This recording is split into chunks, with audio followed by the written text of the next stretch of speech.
இன்னைக்கு ஏசப்பா நமக்கு தந்த வசனம் சங்கீதம் 62:5.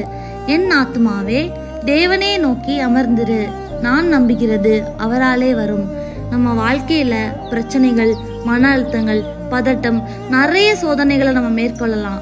அந்த நேரத்துல நம்ம கலங்காம ஏசப்பா எல்லாவற்றையும் பார்த்து கொள்வாங்கன்னு அமைதியா நம்ப வேண்டும். தேவனிடத்தில் தான் உண்மையான நம்பிக்கை வருகிறது. அவர் வழி இல்லாத இடத்தில் வழி செய்வார், முடியாததை முடிய பண்ணுவார், சரியான நேரத்துல நமக்கு உதவி பண்ணுவாங்க.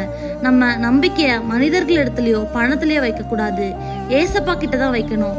அவங்க சரியான நேரத்துல நமக்கு உதவி செய்வாங்க. இன்றைக்கான ஜெபம்: அன்பான பரலோக தந்தையே, எங்க வாழ்க்கையில நிறைய நேரங்கள்ல கலங்கி பயப்படுறத நீங்க அறிந்திருக்கிறீங்க. இந்த வசனம் போல எங்க ஆத்மா உண்மையை நோக்கி அமைதியா இருக்க உதவி செய்யுங்க. நீங்க எங்களை ஒருபோதும் கைவிடாத தேவன் என்பதை நாங்க விசுவாசிக்கிறோம். இயேசு கிறிஸ்துவின் நாமத்தில் ஜெபிக்கிறேன். ஆமேன்.